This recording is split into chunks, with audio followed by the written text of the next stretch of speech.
The 5 deadliest pandemics in history. The morning air in Constantinople in the year 541 grew heavy with a strange scent that the locals couldn't quite place. Down at the docks of the busiest port in the known world, where trade routes from 3 continents converged, merchants began whispering about a mysterious illness spreading like shadows at dawn. Sailors arrived pale and feverish, some collapsing onto the damp stone piers before they could even unload their cargo. No one could have imagined they were witnessing the beginning of one of the most devastating catastrophes humanity would ever face. The history of pandemics is, in many ways, the history of our own vulnerability as a species. Since the dawn of civilization, these invisible scourges have shaped the fate of empires, transformed entire societies, and altered the course of human history. Each of these public health disasters left deep scars on the fabric of society, but also forged our collective resilience and wisdom. If stories like these captivate you, and you want to dive deeper into the events that shaped our distant past, consider subscribing to the channel so you won't miss future episodes that help explain how we got to where we are today. The Plague of Justinian, the first scourge of the civilized world. During the reign of Emperor Justinian, when Byzantium stood tall as the new Rome and its borders stretched from Spain to Mesopotamia, the known world faced its first major recorded pandemic. The Byzantine historian Procopius of Caesarea, an eyewitness to those harrowing days, described in vivid detail how the illness first appeared with high fever and delirium, plunging victims into waking nightmares, before developing the telltale buboes that swelled in the neck and armpits like grotesque black fruit. In the streets of Constantinople, the once proud capital of the Christian world, bodies piled up into rotting mounds that filled the city with an unbearable stench. Imperial officials, cloaked in perfumed robes and pressing scented cloths to their faces, moved through the districts counting the dead with the precision of merchants tallying cargo. The bacterium Yersinia pestis, later identified by French bacteriologist Alexandre Yersin during his research in Hong Kong in the late 19th century, was carried by fleas infesting the rats that traveled aboard merchant ships. These rats, agile and prolific, had become inseparable companions of Mediterranean commerce, nesting among sacks of grain, jars of oil, and rolls of silk that linked eastern and western markets. With nearly 500,000 residents packed into multi-story buildings, lively markets and public bathhouses where all social classes mingled, Constantinople was the perfect breeding ground for the outbreak. The city's cobblestone streets, usually bustling with Syrian traders, Greek artisans, Thracian soldiers, and pilgrims from across Christendom, became haunting scenes of silence, where ox-drawn carts collected up to 5,000 bodies a day. Emperor Justinian, a dream shattered by plague. Emperor Justinian, a man determined to restore the former glory of the Roman Empire and who had reclaimed North Africa and Italy, suddenly found himself facing an enemy no legion or diplomacy could defeat.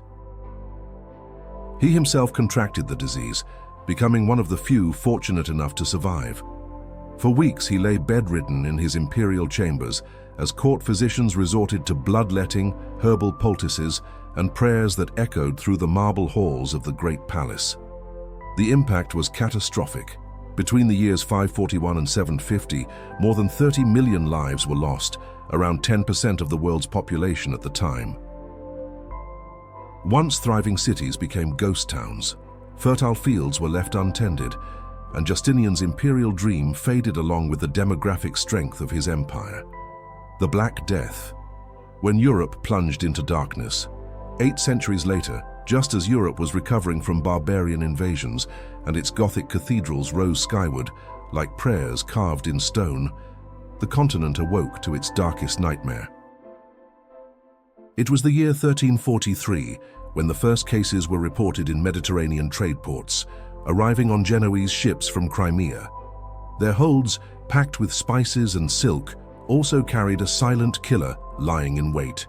The Florentine chronicler Giovanni Boccaccio, who survived the horror and later immortalized it in his Decameron, wrote of how the disease turned people into spectral shadows before claiming their lives. In his accounts, Florentines abandoned all sense of order. The wealthy fled to countryside villas, the poor died crammed in their shanties, and bodies piled up in the streets like firewood waiting to be hauled away. Yersinia pestis had returned, now with an unprecedented ferocity that seemed to thrive on the very prosperity of the medieval world. French physician Guy de Chauliac, who treated Pope Clement VI during the outbreak in Avignon, and later became one of the foremost medical authorities on the plague, carefully documented its symptoms: the black swellings that gave the plague its name, the burning fevers that drove patients into madness, the bloody vomiting and a death that struck within days, sometimes hours. In monasteries where monks had once devoted their lives to copying manuscripts and preserving ancient knowledge, cells became death chambers. Entire abbeys were emptied, their libraries abandoned, their gardens overgrown. The once busy scriptoriums, where sacred texts were illuminated with gold and lapis lazuli, fell forever silent. Apocalyptic consequences. The consequences were apocalyptic. 75 million people died in just 10 years, roughly 1/3 of Europe's population at the time. Entire cities like Siena were left deserted. Once productive fields became wastelands overrun by thistles and weeds, and the very foundations of the feudal social structure crumbled as lords and peasants alike fell victim to the plague's indiscriminate and democratic hand. The so-called plague doctors, with their long-beaked masks stuffed with aromatic herbs, myrrh and spices, believed to purify the foul air, became walking symbols of the terror that had seized the continent. Hired by municipal governments and paid extraordinarily high wages due to the mortal danger of their work, these professionals wore waxed robes that covered them from neck to foot, thick leather gloves, and carried long wooden canes to examine patients without direct contact. In England, where the plague arrived in 1348 through the port of Melcombe Regis, the impact was so profound that it forever altered the kingdom's social fabric. Labor shortages caused the collapse of the feudal serfdom system, wages skyrocketed, and surviving peasants gained a degree of bargaining power that would have been unthinkable before the catastrophe. Smallpox, the invisible weapon of conquest. Let us pause to consider how a single disease can alter the fate of entire civilizations, erasing millennia-old cultures with an effectiveness no army could ever achieve. Smallpox, caused by the variola major virus, became the deadliest weapon of the European conquest of the Americas, far more devastating than any Toledo blade, musket, or bronze cannon aboard the conquistadors' galleons. The year 1520 marked the beginning of an unprecedented tragedy across the American continent, as the disease swept through the densely populated Aztec Empire like wildfire through dry grass. The Franciscan friar Bernardino de Sahagún, who arrived in New Spain 7 years after the conquest and devoted his life to documenting Nahuatl culture, recorded first-hand accounts from indigenous survivors who described how the disease arrived even before the Spanish, paving their path with death and making their miraculous military victories possible. The native accounts compiled in Sahagún's monumental General History of the Things of New Spain describe how eagle and jaguar warriors, feared across Mesoamerica for their prowess in battle, fell swiftly to an invisible enemy that attacked from within. The Tlatoani, or local rulers, perished alongside their humblest subjects, as temples filled with corpses no one had the strength left to bury. Epidemics and the collapse of civilizations. The American epidemiologist William McNeill, through his groundbreaking 20th century research that transformed our understanding of disease in history, estimated that approximately 90% of the indigenous population of the Americas perished due to European diseases within the first century after contact, smallpox being the principal cause of this unprecedented demographic catastrophe. If you're interested in learning more about how these encounters between civilizations shaped our modern world, don't forget to subscribe to this channel, where we explore the events that defined the course of human history. In Tenochtitlan, the magnificent Aztec capital that had amazed the conquistadors with its canals, floating gardens, and towering pyramidal temples, smallpox spread with deadly speed through a densely populated urban environment. Emperor Moctezuma II, who had welcomed Cortés believing him to be the manifestation of the god Quetzalcoatl, became one of the many victims of this plague that spared neither nobles nor commoners. The surviving indigenous codices depict harrowing scenes, bodies covered in pustules, entire families lying lifeless in their homes, and once bustling markets turned desolate, places where trade once flourished in quetzal feathers, jade, cacao, and obsidian. Survivors described how their bodies were covered in red sores that eventually crusted over, leaving permanent scars on those fortunate enough to survive. 56 million lives were lost over the centuries. Entire peoples vanished, leaving behind nothing but ruins reclaimed by the jungle. Millennia-old cultures faded like smoke in the wind. The devastation was so vast it even affected the global climate. Forests regrew over abandoned farmland, absorbing so much carbon dioxide that they contributed to the onset of the Little Ice Age, which cooled the planet for centuries to come. The eradication of smallpox in 1979, thanks to massive vaccination campaigns led by the World Health Organization, stands as one of the greatest triumphs of modern medicine and international cooperation. It was the first human disease ever completely eliminated through deliberate human effort.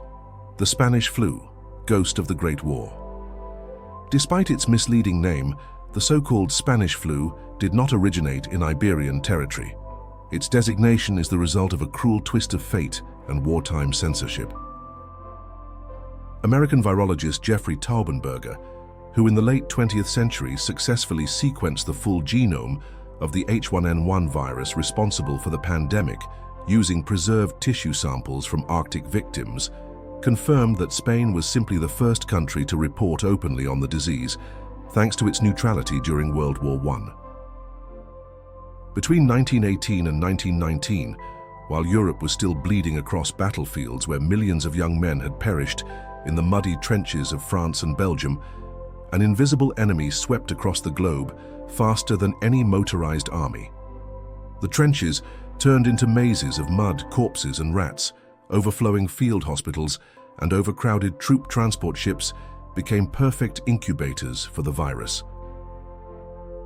American military pathologist Roy Grist, who served as a medical officer during the pandemic on the European front lines, documented with clinical precision how young, seemingly healthy soldiers, those same men who had survived mustard gas and exploding shells, died within hours, drowning in their own bodily fluids. His medical reports, preserved in military archives, describe nightmarish scenes in the barracks, where entire rows of bunks were emptied overnight.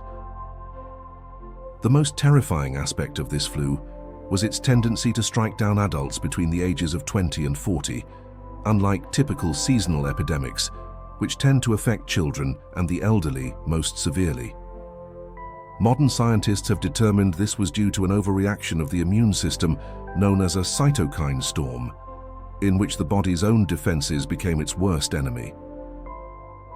In the industrial cities of the United States, where factories operated around the clock producing munitions and supplies for the war effort, the disease spread with deadly speed among workers crammed into barracks and overcrowded housing.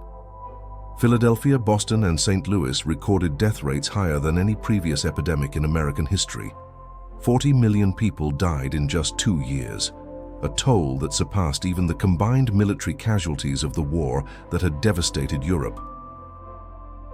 In India alone, where the virus arrived through bustling port cities, 17 million people perished. Morgues overflowed, cemeteries couldn't keep up, and in many cities, mass graves were dug where corpses were stacked like firewood. Schools and theaters shut down indefinitely. Churches suspended Sunday services for the first time in centuries. Face masks became mandatory in the streets of major world cities. In San Francisco, police arrested those who refused to wear facial protection, while in New York, trolleys and subways ran almost empty. The silent pandemic that changed everything. But there is a fifth pandemic that has remained among us for over 4 decades, one you might not have expected on this list, quietly taking lives and forever transforming our understanding of sexuality, medicine, and social prejudice. Since 1981, when the first cases of a mysterious illness began to appear in hospitals in Los Angeles and New York, the human immunodeficiency virus has infected over 75 million people worldwide, causing 25 million deaths to date. French epidemiologist Luc Montagnier, who, along with his team at the Pasteur Institute, succeeded in isolating and identifying the virus in 1983, described how this retrovirus, more complex and cunning than any known pathogen before it, specifically attacks the CD4 cells of the immune system, leaving the body completely defenseless against opportunistic infections that would normally be easily fought off by a healthy immune system. Unlike previous pandemics that spread through the air, contaminated water or animal vectors, AIDS has unique characteristics. It is transmitted through specific bodily fluids during unprotected sexual intercourse, contaminated blood transfusions, shared needles, or from mother to child during pregnancy, childbirth, or breastfeeding. These factors have made prevention a complex matter of sexual education, behavioral change, and the dismantling of deeply rooted cultural stigmas. If these accounts of history-shaping pandemics fascinate you, and you'd like to keep exploring how our medical past influences the present, I invite you to subscribe to the channel, where we regularly delve into the events that have shaped human civilization. COVID-19, the pandemic of the digital age. According to the World Health Organization, by the year 2023, the COVID-19 pandemic had caused approximately 7 million confirmed deaths worldwide. Though epidemiological studies suggest the actual numbers may be significantly higher due to underreporting, indirect deaths caused by the collapse of healthcare systems, and the economic consequences that disproportionately affected the most vulnerable populations.